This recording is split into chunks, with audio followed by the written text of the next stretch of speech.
one nation and one election. So basically this entire one nation, one election concept started way back in the 1950s and 60s. So this is nothing new. Simultaneous elections have happened in India and have happened very successfully. My name is Mukesh Kumar. I belong from Jakarta. I was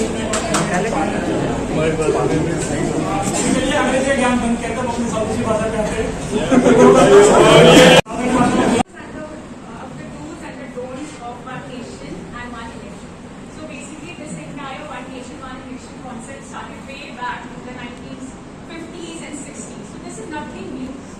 Simultaneous elections have happened in India and have happened very successfully.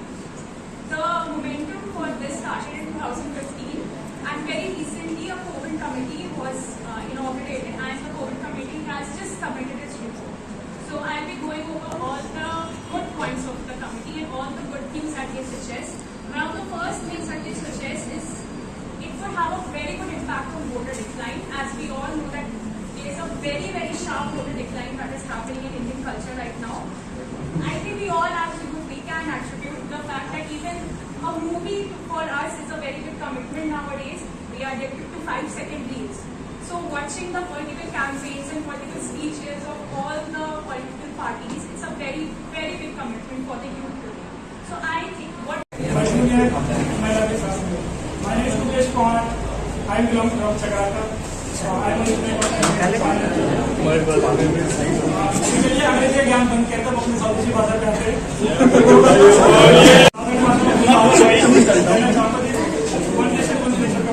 संपूर्ण देश में एक चुनाव दोनों लोकसभा के केंद्र में दोनों विधानसभा के राज्य में उनके दोनों का चुनाव एक उसमें करवाना एक साथ करवाना ये इसका मेन मतलब और ये देखा जाए कि बहुत अच्छी बात है क्योंकि इसमें इसके बहुत सारे फायदे भी जैसे कि आप लोगों को पता है चुनाव में बहुत ज्यादा बड़े अमाउंट में मार्क करते हैं चुनाव में बहुत बड़ा मेन पावर रखते हैं बहुत ज्यादा सिस्टम तहस नहस रहता है जैसे कि आप देखते हैं हमारे शिक्षक लोग हैं चुनाव में कितनी ज्यादा ड्यूटी लगाई जाती है फिर वो पढ़ाएंगे कब बहुत ज्यादा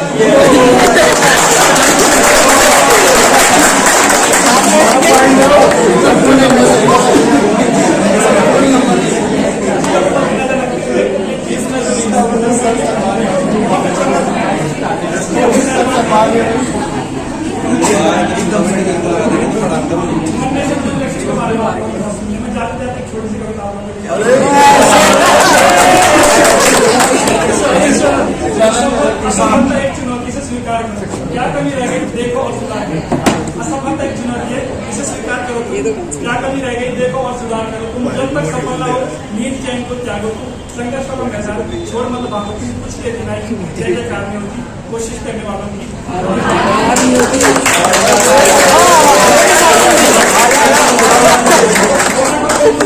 लगाता है ज्यादा खाली हाथ लौट आता है गुदा को सिद्धों में डुबके लगाता है लौट आता है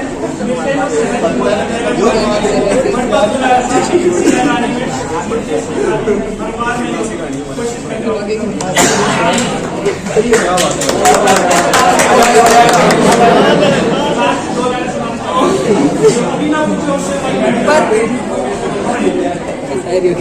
अभी ना पूछो हमसे हमारी मंजिल कहाँ है अभी तो चलने का इरादा क्या है अभी ना पूछो हमसे हमारी मंजिल कहाँ है अभी हमने चलने का इरादा क्या है ना हारे थे ना हारेंगे ये किसी और नहीं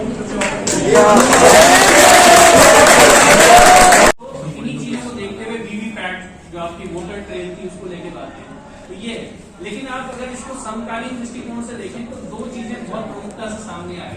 एक तो इलेक्शन कमीशन की जो पूरी भूमिका है क्योंकि राजनीति विज्ञान में किसी भी विद्यार्थी का काम है और अगर आप रिसर्च के दृष्टिकोण से भी देखें तो आपको समालोचनात्मक मूल्यांकन करना है क्रिटिकली आपको इवेल्युएट करना होता है चीजों को तो उस दृष्टिकोण से जाएं उसके कई डायमेंशन हैं लेकिन अगर आप बुनियादी तौर पर उसे समझना चाहें आज की इस परिचर्चा में तो आपको लगेगा कि पूरे इलेक्शन कमीशन की भूमिका भी थोड़ा सा खतरे में अभी आप देखेंगे कि लोकसभा में विपक्ष के नेता ने भी ये कहा कि महाराष्ट्र में 70 लाख वोटर कैसे इंक्रीज हो ठीक है महाराष्ट्र के चुनाव में भी इस तरीके की कई ये सब पहलू उसके बाद आप थोड़ा सा अगर इसे और दृष्टि से देखेंगे तो जो सबसे एक you can say the hot debating issue regarding this electoral reform is the one nation one election बहुत सारे लोगों ने अपनी बात रखी, काफी हद तक सारी बातें सही भी थी, लेकिन आप ये देखिए कि जो एक सबसे बुनियादी जो मुद्दा आएगा वन नेशन वन इलेक्शन से, that is regarding the federal structure of India, जो आपका संघवाद का जो ढांचा है या स्वरूप है, ठीक है, उसमें इसका क्या प्रभाव पड़ेगा। Already one nation one tax और कई ऐसे मुद्दे हैं हाल फिलहाल के राजनीतिक परिदृश्य में जो संघवाद को कहीं ना कहीं सेंटर की तरफ ज्यादा टिल्ट कर रहे हैं, ठीक है।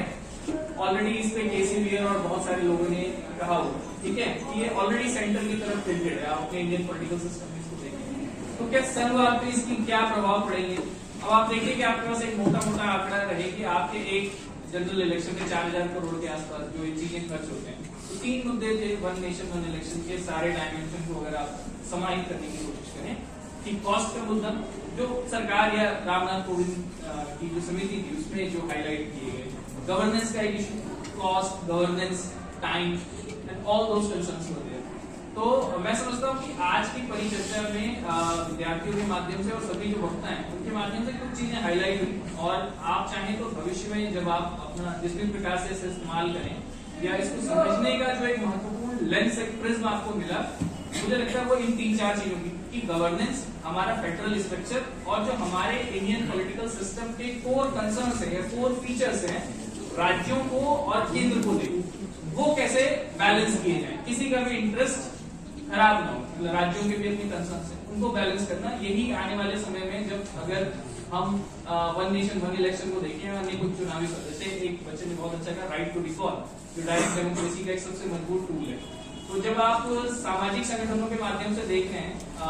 उसमें right to recall is the next big ticket agenda in India. Thank you very much.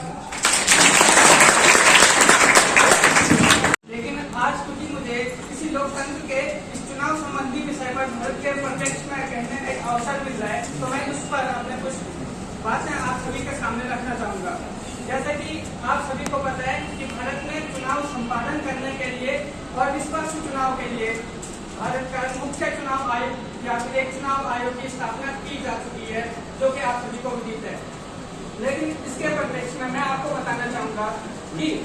Bharat में जो चुनाव आयोग है, उस चुनाव आयोग के निर्माण के बाद भी इसमें लगातार परिवर्तन किया जा चुका है, क्योंकि जैसे कि उदारवादी विचारधारा में एक प्रसिद्ध कथन है कि अगर कोई उदारवादी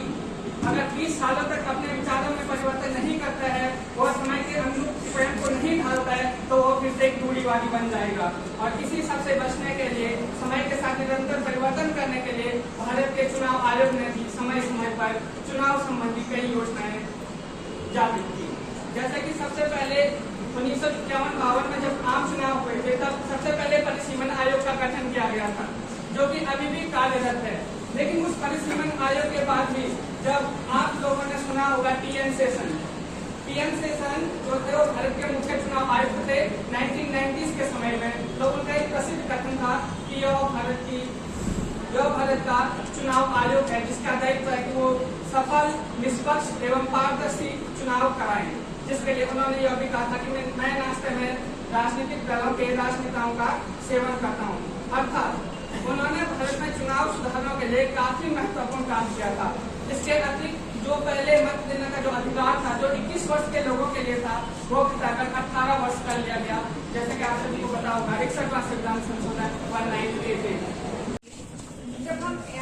Indian system quasi federal system है, तो हम 3 चीजों की बात करते हैं, cooperative federalism, competitive federalism and fiscal federalism. Right, हमारे सेंट्रल स्टेट रिलेशंस में ऑलरेडी इतने सारे इश्यूज हैं जो अभी तक सॉर्ट आउट नहीं हुए। एक सबसे वाटर डिस्प्यूट्स है, फॉर एग्जाम्पल पुलिस एडमिनिस्ट्रेशन है, सिक्योरिटी है, इंसर्जेंसी है, लॉ एंड ऑर्डर है, वो तो जितने साथ मिलते जाए उनकी प्रॉब्लम्स हैं हमारे पास। हम जो पुरानी प्रॉब्लम 75 फेज की प्रॉब्लम्स को सॉर्ट आउट अभी तक हम मतलब central government, state government, citizen, everybody comes under that. तो वो जो हमारी पुरानी problems for the last 75-80 years हम नहीं कर पाए, इसकी क्या गारंटी है। जैसे कि टॉपिक है इलेक्शन रिफॉर्म्स और आप डिस्कस भी कर रहे हैं वन नेशन वन इलेक्शन, कोई गारंटी नहीं है कि ये प्रॉब्लम्स कम होंगी, ज्यादा होंगी। मुझे ऐसा लगता है कि और ज्यादा हो जाएंगे। जैसा अभी अरुण जी ने कहा कि डाइवर्सिटी ऑलरेडी बहुत ज्यादा है, एंड जब हम पॉलिटिकल कॉन्शियसनेस की बात करते हैं, पॉलिटिकल अवेयरनेस की बात करें, स्टिल वी आर लाइक हमारे अमेंडमेंट्स होते चले जा रहे हैं। Constitutional amendments, we are the most like amended constitution in बावजूद भी कमियां हमारे